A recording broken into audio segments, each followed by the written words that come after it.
Hello दोस्तों, मैं हूँ हिमानी स्मार्टो सिस्टम से। कैसे हैं गाइस? चलिए हम आगे बढ़ते हैं। अभी तक हमने क्या किया पहले वो स्टडी कर लेते हैं। बिजनेस में कोई भी ट्रांजैक्शन होती है, उन ट्रांजैक्शन को करने के बाद हम जर्नल एंट्री करते हैं। देन उसके बाद हम लेजर में पोस्टिंग करते हैं। लेजर में पोस्टिंग करने के बाद हम ट्रायल बैलेंस बनाते हैं। अब बात आती है ट्रायल बैलेंस बनाने के बाद, जो कि हम फाइनेंशियल स्टेटमेंट की आज बात करेंगे, जिसमें फाइनल अकाउंट्स बनाए जाते हैं। बिजनेस का रिजल्ट हमारे सामने आ जाता है। इससे trading and profit and loss account बनाया जाता है और बैलेंस शीट बनाई जाती है। Trading and profit and loss account जो कि हमारे प्रॉफिट के बारे में बताता है बिजनेस के, और बैलेंस शीट हमारे बिजनेस के फाइनेंशियल पोजीशन के बारे में बताती है कि किससे कितना लेना है, किसको कितना देना है, कितनी फिक्स्ड एसेट है, कितने हमारे पास कैपिटल है, कितने लायबिलिटीज है, कितना आउटसाइडर्स को पे करना है। ये सारा हमें बैलेंस शीट बताती है। जैसा कि अब हम ट्रेडिंग अकाउंट के बारे में पहले डिस्कस करेंगे। क्या होता है trading account?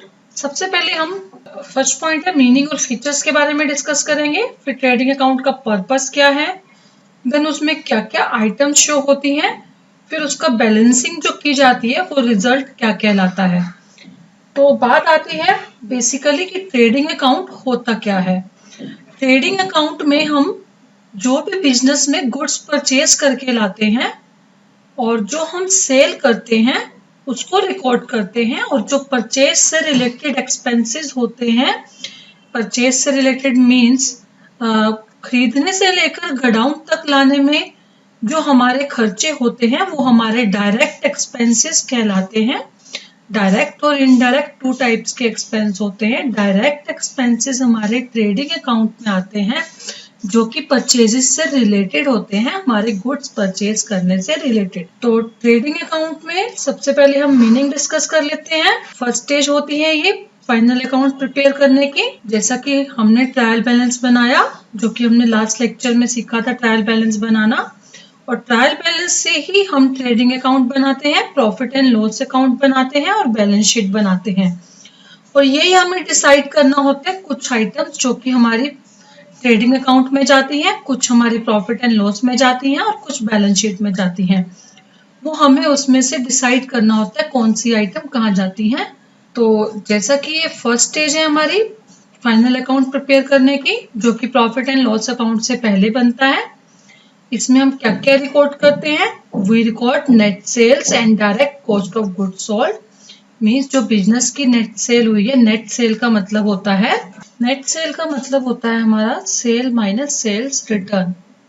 Sales minus sales return हमारी नेट सेल कहलाती है। सेल जो कि हमने बिजनेस में टोटल सेल करी है फाइनेंशियल ईयर में, उसमें से सेल रिटर्न लेस हो जाती है कि जो बिका हुआ माल वापस आ गया है, उसको नेट सेल बोलते हैं। और direct cost of goods sold को अभी हम सेल डिस्कस करेंगे। Direct cost of goods sold जो कि हमने बिजनेस में माल बेचा है उस फाइनेंशियल ईयर में, उससे रिलेटेड जो भी एक्सपेंसेस होते हैं वो हमारे डायरेक्ट कॉस्ट कहलाती है। Third one is gross profit और ग्रॉस लॉस। ये ग्रॉस प्रॉफिट और ग्रॉस लॉस को दर्शाता है, मतलब इसको प्रिपेयर करने के बाद हमारे पास एक रिजल्ट आता है जो कि बैलेंस कहलाता है। Balance of this account shows the gross profit और ग्रॉस लॉस। अभी हम इसको परफॉर्मेंस से डिस्कस करते हैं जो कि हमें इजीली समझ आ जाएगा। ये हमारा फॉर्मेट है ट्रेडिंग अकाउंट का। Trading account for the year ending, जो भी जिस भी आप ईयर का बना रहे हैं, सपोज अगर आप 31 मार्च 2019 का बना रहे हैं, 31 मार्च 2019 का अगर आप बनाते हैं तो आप यहाँ डेट लिखेंगे। यहाँ पे आप सबसे पहले ओपनिंग स्टॉक, ओपनिंग स्टॉक क्या होता है, जो लास्ट ईयर का क्लोजिंग होता है वो हमारा फाइनेंशियल ईयर का, करंट ईयर का ओपनिंग कहलाता है। जो बिजनेस में पिछले साल का स्टॉक बचा वो भी तो आगे फॉरवर्ड यूज होगा बेचने के लिए। अगर हम परचेजेस करके लाते हैं और गुड्स के, तो वो यहाँ पर लिखी जाएंगी जो भी हमारी गुड्स परचेज हुई है, परचेज रिटर्न लेस करके, जिसको नेट परचेजेस भी बोलते हैं। वेजेस जो कि हमारी परचेजेस से रिलेटेड डायरेक्ट वेजेस होती है, मजदूरी पे करना, वो इसमें आती है। कस्टम और इम्पोर्ट ड्यूटी मीन्स जो माल हम बाहर देश से मंगवाते हैं उस पर इम्पोर्ट ड्यूटी पे करनी पड़ती है, तो वो भी परचेज से रिलेटेड एक्सपेंस हुआ। इसमें कैरेज एक्सपेंसेस का मतलब जो भाड़ा पे करना गुड्स जिस पे भी आती है। तो कैरेज इनवर्ड्स हमारा परचेज से रिलेटेड एक्सपेंस है। इनवर्ड्स अगर यहाँ आउटवर्ड होता तो हम आउटवर्ड भी डिस्कस करेंगे जो कि इनडायरेक्ट एक्सपेंस है, जो कि सेल से रिलेटेड है। ये हमारा डायरेक्ट एक्सपेंस है जो कि परचेज से रिलेटेड है।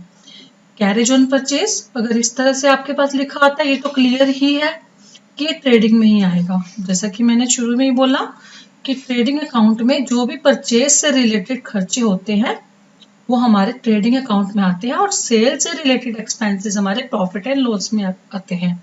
Selling and distribution expenses, office expenses, वो सारे हमारे इनडायरेक्ट एक्सपेंसेस हैं जो कि प्रॉफिट एंड लॉस अकाउंट में आते हैं। फ्रेट एंड कार्टेज ये भी हमारा ट्रेडिंग में आता है। अब बात आती है मैन्युफैक्चरिंग एक्सपेंसेस की। अगर हमारे बिजनेस में छोटे मोटे मैन्युफैक्चरिंग के खर्चे हैं वो भी हमारी ट्रेडिंग में आते हैं, और अगर मैन्युफैक्चरिंग बिजनेस प्रॉपर है तो वो हमें उस केस में मैन्युफैक्चरिंग अकाउंट अलग से बनाना पड़ता है।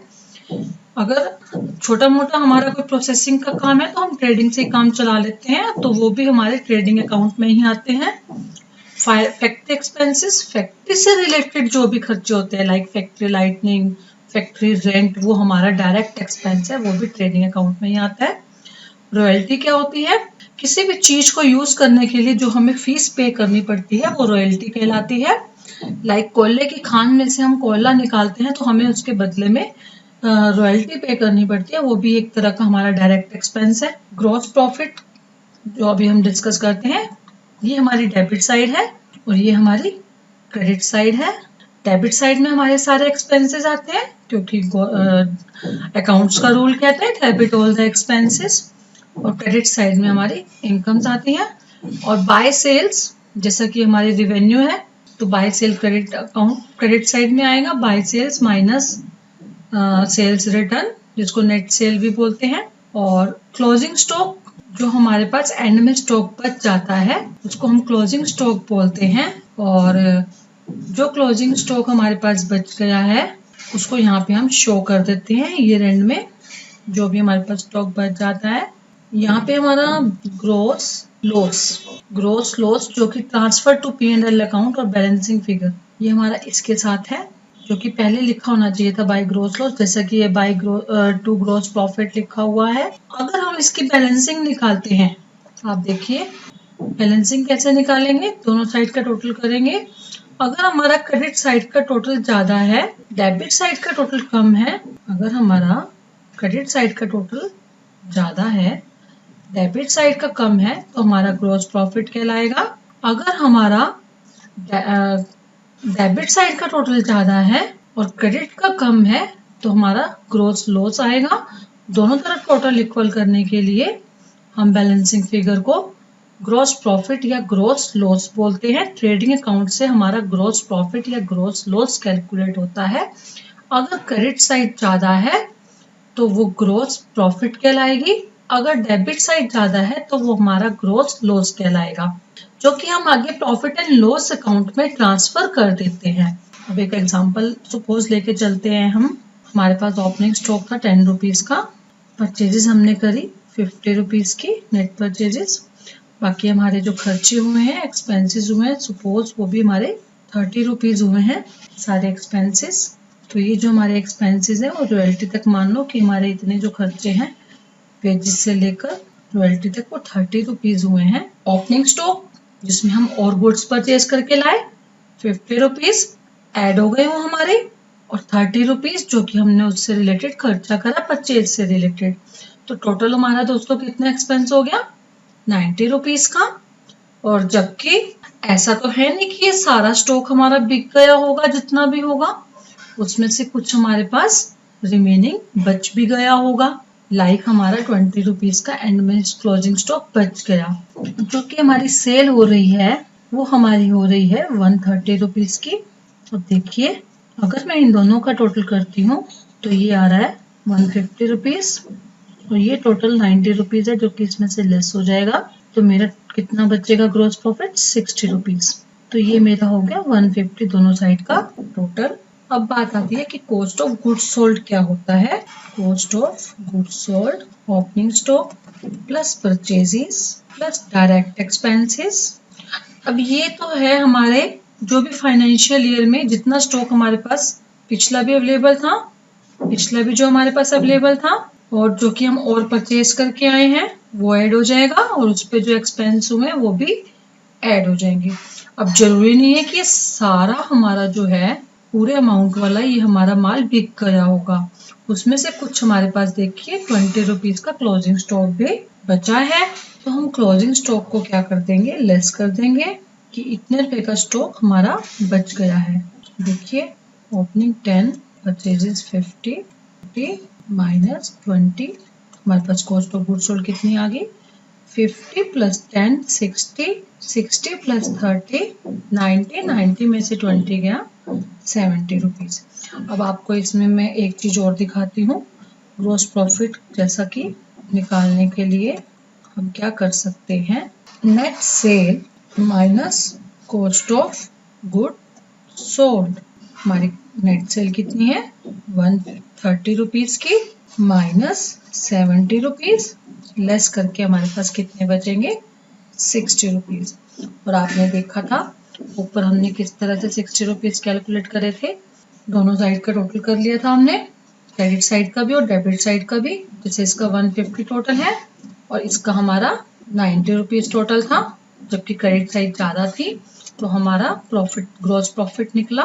तो 150 में से हमने क्या किया, 150 में से हमने ये वाला टोटल जो कि 70 रुपीज था वो लेस कर दिया और हमारा ग्रॉस प्रॉफिट निकल गया 60 रुपीज का। ये हमारा ग्रॉस प्रॉफिट कितने का निकला 60 रुपीज का। इसी तरह अगर हमने नेट सेल में से अगर इसी तरह हमने cost of goods sold less कर दिया, नेट सेल में से हमने cost of goods sold less करा, जो कि हमारे पास कितना है 130 में से हमने 70 लेस करके हमारे पास कितना है 60 रुपीज ग्रॉस प्रॉफिट आया है। इस तरह से भी हमारे पास ग्रॉस प्रॉफिट 60 रुपीज ही आ रहा है कि सेल में से जो उस सेल से रिलेटेड हमारे खर्चे हैं उस ईयर में वो हमने क्या कर दिए, लेस कर दिए और हमारा ग्रॉस प्रॉफिट 60 रुपीज निकल आया। अभी जैसा कि हमने यहाँ डिस्कस किया था कि हम इसमें क्या रिकॉर्ड करते हैं, नेट सेल और direct cost of good sold, यही हमने इसमें नोट किया। Net sale minus direct cost of good sold, एक तरफ तो हमारे यहाँ पे क्या है नेट सेल है, दूसरा हमारे सारे ये वाली कैलकुलेशन करने के बाद क्लोजिंग स्टॉक लेस करने के बाद कॉस्ट ऑफ गुड सोल्ड निकल जाती है, उसको लेस कर देते हैं जब हम नेट सेल में से, तब भी हमारा ग्रॉस प्रॉफिट निकल आता है। आप देख सकते हैं यहाँ पे ट्रेडिंग अकाउंट से भी हमारा सेम निकला है और इस तरह से कॉस्ट ऑफ गुड सोल्ड का ये फॉर्मूला लगाने से opening stock plus purchases plus direct expenses minus closing stock, जो कि हमारा 70 रुपीज आया था कॉस्ट ऑफ गुड सोल्ड, वो हमने जब नेट सेल में से लेस कर दिया तो हमारे पास 60 रुपीज का ग्रॉस प्रॉफिट आ जाएगा। इससे से हम आगे बढ़ते हैं। नेक्स्ट पॉइंट हमारा था purpose of trading account. Trading account का पर्पस क्या है, सबसे पहले टू असर्टेन ग्रॉस प्रॉफिट और ग्रॉस लॉस। ट्रेडिंग अकाउंट हम क्यों प्रिपेयर करते हैं, ग्रॉस प्रॉफिट और ग्रॉस लॉस कैलकुलेट करने के लिए प्रिपेयर करते हैं, जो कि हमारे इस करंट ईयर में या किसी अकाउंटिंग पीरियड में हम जो trading and profit and loss account बनाते हैं, ट्रेडिंग अकाउंट से हमारा ग्रॉस प्रॉफिट और ग्रॉस लॉस कैलकुलेट होता है। नेक्स्ट है matching of sale and cost of good sold. आपने इसमें देखा net sale minus cost of good sold हमने लेस करके ग्रॉस प्रॉफिट निकाला था, तो इसी को बोलते हैं मैचिंग कंसेप्ट, क्योंकि जो हमारी सेल से रिलेटेड खर्चे होते हैं वही हम रिकॉर्ड करते हैं। मैचिंग कंसेप्ट कहता है कि चाहे आपने कोई भी एक्सपेंस कैश में पे किया है, चाहे आपने कैश में पे नहीं किया, अगर वो आपका करंट ईयर से रिलेटेड है या उस सेल से रिलेटेड है, वो आप ट्रेडिंग अकाउंट में रिकॉर्ड कर दोगे, क्योंकि हमारा यहाँ पे एक्रूअल बेसिस चलता है। एक्रूअल बेसिस क्या कहता है, अगर आपने हमारे कोई भी खर्चे करंट ईयर के जो बिजनेस के खर्चे हैं उनको अगर पे किया है कैश में या कैश में पे नहीं किया है, तो उसको हम करंट ईयर या उस फाइनेंशियल ईयर में ले लेते हैं जिस ईयर से रिलेटेड एक्सपेंस हैं वो, चाहे हमने कैश में पे किए हैं चाहे हमने कैश में पे नहीं किए, वो होता है एक्रूअल बेसिस। तो ये था हमारा पर्पस ट्रेडिंग अकाउंट का। अब हमारे ट्रेडिंग अकाउंट में आइटम्स क्या क्या शो होती हैं, यही जैसे कि हमने पहले फॉर्मेट डिस्कस किया था ट्रेडिंग अकाउंट का, जिसमें हमारी डेबिट साइड में ये हमारी डेबिट साइड है और ये हमारी क्रेडिट साइड। कौन कौन सी आइटम्स शो होती हैं। सबसे पहले यहाँ पे हमारी डेबिट आइटम्स आ रही है। हेडिंग में हमारे लिखा हुआ है item shown in debit side of trading account. Trading account की डेबिट आइटम्स हम आज डिस्कस करेंगे। डेबिट में ओपनिंग स्टॉक आता है, ये सारे हम पहले से डिस्कस कर चुके हैं। ये हमारी सारी डेबिट आइटम्स हैं जिनको एक बार हम डीपली स्टडी कर लेते हैं। सबसे पहले ओपनिंग स्टॉक है। ओपनिंग स्टॉक क्या होता है? Closing stock of the previous year और unsold goods of the previous year. ये पॉइंट सिर्फ उसी बिजनेस के लिए है जो कि पुराना बिजनेस है। अगर आपने करंट ईयर में नया बिजनेस ओपन किया है तो आपका कोई भी ओपनिंग स्टॉक अवेलेबल नहीं होगा। मींस जब लास्ट ईयर आपका क्लोजिंग ही नहीं होगा तो ओपनिंग कैसे हो सकता है? तो closing stock of the previous year या गुड्स जो हमारी अनसोल्ड रह गई हैं, क्लोजिंग स्टॉक जो कि हमारा पिछले साल क्लोजिंग स्टॉक रह गया है, जो कि अनयूज्ड है, अनसोल्ड है, वो हमारा नेक्स्ट ईयर में ओपनिंग बन जाता है। तो इसको हम कहाँ शो करते हैं? ट्रायल बैलेंस के डेबिट साइड में। डेबिट साइड में शो करते हैं हम ये। फर्स्ट ईयर जिस बिजनेस का होता है उसके लिए ओपनिंग स्टॉक नहीं होता, जैसा कि मैंने अभी डिस्कस किया था। अगर आपका नया बिजनेस है तो पिछला कोई भी आपका स्टॉक नहीं होगा, तो पिछला नहीं होगा तो वो ओपनिंग भी नहीं होगा। ट्रेडिंग कंसर्न के लिए डिफरेंट टाइप्स के फिनिश गुड्स हो सकते हैं। फिनिश गुड्स जो कि ट्रेडिंग कंसर्न के लिए कि जिस फॉर्म में गुड्स परचेज करके लाए हैं उसी फॉर्म में आके बेच देते हैं ट्रेडिंग कंसर्न। लाइक कपड़ा अगर खरीद के लाए हैं, आपका रिटेल का बिजनेस है, कपड़े का कोई शॉप है, आप कपड़ा खरीद के लाते हैं और उस कपड़े को बेच देते हैं एज इट इज, तो वो ट्रेडिंग कंसर्न कहलाती है। या फिर अगर आप इसी तरह बहुत सारी होती हैं, कोई मोबाइल परचेज करके लाना और उसको बेच देना, पेन परचेज करके लाना उसको बेच देना। अगर आपकी स्टेशनरी की शॉप है या कोई बुक शॉप है उसमें आप सब गुड्स परचेज करके लाते हो तरह तरह की, जो कि फिनिश गुड्स ही कहलाती हैं। इस तरह के बिजनेस में डिफरेंट टाइप्स के फिनिश गुड्स हो सकते हैं। बट मैन्युफैक्चरिंग कंसर्न के लिए ओपनिंग स्टॉक कई आइटम्स में हो सकता है। रॉ मटेरियल में हो सकता है, कच्चा माल। मीन्स अगर आपका कपड़ा बनाने का बिजनेस है, अगर आप धागा या कॉटन परचेज करके लाए हैं तो वो रॉ मटेरियल का कहलाएगा। वर्क इन प्रोग्रेस जिस पे अभी काम चल रहा है, या आप ये कह सकते हैं अगर आप पेन का बिजनेस कर रहे हैं, पेन के लिए जो प्लास्टिक परचेज करके लाए हैं वो आपका रॉ मटेरियल कहलाएगा। अगर उस पे वर्क इन प्रोग्रेस मीन्स अभी कवर तैयार हो चुका है, उसमें अभी रिफिल डलने बाकी है, काम अभी बाकी है, वो वर्क इन प्रोग्रेस कहलाएगा। फिनिश गुड्स मीन्स जो पेन आपके रेडी हो चुके हैं वो फिनिश गुड्स कहलाते हैं। तो इस तरह हमारा ओपनिंग स्टॉक 3 फॉर्म में हो सकता है मैन्युफैक्चरिंग कंसर्न के लिए, और ट्रेडिंग कंसर्न के लिए हमारे ओपनिंग स्टॉक डिफरेंट टाइप्स के फिनिश गुड्स हो सकते हैं। ये थे हमारा ओपनिंग स्टॉक जो कि प्रीवियस ईयर का क्लोजिंग स्टॉक होता है। Unsold goods of the previous year trial balance की डेबिट साइड में शो होता है। फर्स्ट ईयर के बिजनेस में कोई भी ओपनिंग स्टॉक नहीं होता। ट्रेडिंग कंसर्न के लिए डिफरेंट टाइप्स के फिनिश गुड्स हो सकते हैं। और मैन्युफैक्चरिंग कंसर्न में क्या क्या इंक्लूड है? Raw material, finish, work in progress and finish goods. अब बात आती है परचेजेस एंड परचेजेस रिटर्न की। सबसे पहले जो ट्रेडिंग में हम परचेजेस रिकॉर्ड करते हैं वो क्या होती है? Purchases means purchase of goods and material always shown in debits. ये जो होता है डेबिट बैलेंस शो करता है हमेशा परचेजेस में। आप जब जर्नल एंट्रीज करते थे तो परचेजेस को हमेशा डेबिट ही करते थे, तो जब डेबिट करते हो तो उसका डेबिट बैलेंस होता है। परचेजेस जो है हमारी कैश में भी हो सकती है, उधार में भी हो सकती है। हमें वो दोनों टाइप की करंट ईयर में रिकॉर्ड करनी होती है। जैसा कि हम बिजनेस में जो अकाउंट्स मेंटेन करते हैं वो एक्रूअल बेसिस पे करते हैं, तो कैश और क्रेडिट दोनों टाइप्स की हम परचेजेस को रिकॉर्ड करेंगे। ट्रेडिंग कंसर्न के लिए purchase of finish goods and made for resale purpose. Trading concern में क्या होता है? फिनिश गुड्स परचेज करके लाते हैं और उसी को ही हम आगे बेच देते हैं, जो कि रीसेल पर्पस के लिए हम परचेज करके लाते हैं। मैन्युफैक्चरिंग कंसर्न में जो कि हम रॉ मटेरियल परचेज करके लाते हैं जो कि प्रोडक्शन में यूज होता है, और उसी से ही वर्क इन प्रोग्रेस और फिनिश गुड्स हमारे तैयार होते हैं। बट हम परचेज क्या करके लाते हैं? Raw material. किसके लिए? फर्दर प्रोसेसिंग के लिए। जैसा कि हम कपड़ा बनाने के लिए धागा परचेज करके लाते हैं या कोई कॉटन परचेज करके लाते हैं, तो उस मैन्युफैक्चरिंग कंसर्न के लिए परचेजेस तो धागा कहलाएगी। रॉ मटेरियल कहलाएगा, जो कि प्रोडक्शन के लिए यूज करना होता है। अब बात आती है परचेज रिटर्न की। परचेज रिटर्न क्या होता है? गुड्स को वापस करना सप्लायर को। अगर आपके स्पेसिफिकेशन के हिसाब से नहीं आए गुड्स, या आपके जो गुड्स हैं डिफेक्टिव आई हैं, तो आप उस केस में गुड्स को जब वापस कर देते हैं सप्लायर को, तो वो परचेज रिटर्न कहलाती हैं। परचेज रिटर्न हमेशा क्रेडिट बैलेंस शो करता है। आप जर्नल एंट्री जब करते हैं तो परचेज रिटर्न को क्रेडिट करते होते हैं। तो इसीलिए इस परचेज रिटर्न को परचेज अकाउंट में से डिडक्ट कर दिया जाता है।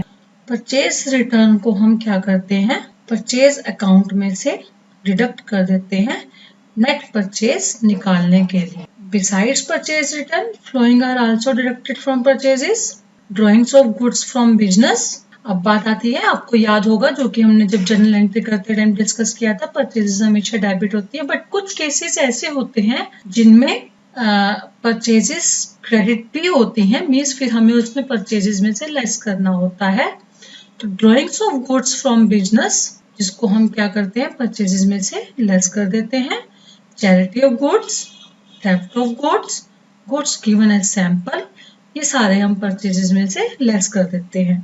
तो जैसा कि परचेज रिटर्न लेस करते हैं, वैसे ही हम ये सब चीजें भी लेस कर देते हैं। तो ये तो हमारा था परचेज और परचेज रिटर्न। नेक्स्ट हमारा है डायरेक्ट एक्सपेंसेस। क्या होते हैं ये direct expenses? Direct expenses are those expenses which are incurred on goods purchased.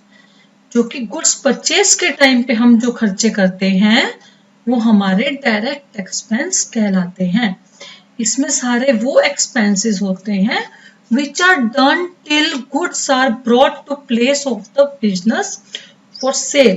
ऐसे खर्चे कि जो परचेज से रिलेटेड हैं, गुड्स को जिस स्थान पर हमने माल बेचना है, जिस स्थान पर हमने वो गुड्स बेचनी है, उस स्थान तक लाने में जो भी हम खर्चे करते हैं, वो हमारे डायरेक्ट एक्सपेंसेस कहलाते हैं। वो डायरेक्ट एक्सपेंसेस के एग्जांपल हैं हमारे wages, custom and import duty, carriage expenses. ये सारे अगर हमारे परचेज से रिलेटेड है। एक होता है कैरेज इनवर्ड, एक होता है कैरेज आउटवर्ड। कैरेज इनवर्ड हमारा परचेज से रिलेटेड होता है और कैरेज आउटवर्ड हमारा सेल से रिलेटेड होता है। जो कि सेल से रिलेटेड हम खर्चे सारे अपने प्रॉफिट एंड लॉस अकाउंट में दिखाते हैं, जो कि हमारा next topic profit and loss account ही होगा। तो carriage on purchase, carriage inward, ये हमारे परचेज से रिलेटेड है। ट्रेड रिकॉर्डेज हमेशा ट्रेडिंग में आता है। मैन्युफैक्चरिंग एक्सपेंसेस ट्रेडिंग में आते हैं। फैक्ट्री से रिलेटेड जो भी एक्सपेंसेस है वो हमारे ट्रेडिंग में आते हैं। रॉयल्टी भी हमारे ट्रेडिंग में आती है। तो इस तरह के हमारे जो डायरेक्ट एक्सपेंसेस हैं, जो गुड्स को परचेज करने से लेकर प्लेस ऑफ बिजनेस तक लाने के लिए जो हम खर्चे करते हैं, वो हमारे डायरेक्ट एक्सपेंसेस कहलाते हैं। नेक्स्ट है क्रेडिट आइटम्स, जो हम ट्रेडिंग अकाउंट में शो करनी है, वो हम डिस्कस कर लेते हैं। सबसे पहले क्रेडिट में आपने देखा था परफॉर्मे में, क्रेडिट साइड में sale minus sales return by closing stock, ये दो चीजें हम डिस्कस करेंगे जो कि हमारी क्रेडिट साइड में शो होंगी। सबसे पहले sale, sale means sale of goods in which business deal. Sale का मतलब क्या है? Sale means sale of goods in which business deal. Sale का मतलब जिसमें बिजनेस डील कर रहा है, जिस गुड्स का वो बिजनेस कर रहा है, उस गुड्स को बेचना सेल कहलाता है। जो हम रीसेल पर्पस के लिए गुड्स परचेज करके लाए थे, उसको जो हम बेचते हैं वो हमारे सेल में इंक्लूड हो जाती है। सेल अकाउंट हमेशा क्रेडिट बैलेंस शो करता है। Sale account always shows credit balance. Sales return shows debit balance, यहाँ डेबिट बैलेंस आएगा एंड ये हमेशा डेबिट बैलेंस शो करता है। क्यों शो करता है डेबिट बैलेंस? जब सेल रिटर्न को हम जर्नल एंट्रीज में हमेशा डेबिट करते हैं। सेल्स रिटर्न क्या होती है? Basically are the amount of goods return by the customer. जो कस्टमर ने हमें गुड्स वापस कर दी है वो सेल्स रिटर्न कहलाती हैं। अगर कस्टमर के स्पेसिफिकेशन के हिसाब से वो गुड्स हमने नहीं दी या कोई डिफेक्टिव निकली है तो कस्टमर हमें वापस कर सकता है। तो जो हमारे पास गुड्स आई हैं, goods return by customer cell return कहलाती है। क्लोजिंग स्टॉक क्या होता है? Closing stock means the stock of unsold at the end of accounting period. Closing stock क्या है? जो गुड्स अकाउंटिंग पीरियड के एंड में अनसोल्ड रह जाती हैं, बिना बिकी हुई रह जाती हैं, वो क्लोजिंग स्टॉक कहलाती हैं। और हमेशा ये ट्रेडिंग अकाउंट के क्रेडिट साइड में शो होती हैं। It may be stock of raw material, work in progress and finished goods. ये रॉ मटेरियल के रूप में भी हो सकती हैं, वर्क इन प्रोग्रेस के रूप में भी हो सकती है, और फिनिश्ड गुड्स के रूप में भी हो सकती हैं। तो इस तरह से ये हमारी क्रेडिट आइटम्स हैं जो कि हमने क्रेडिट साइड में शो करनी होती हैं ट्रेडिंग अकाउंट के।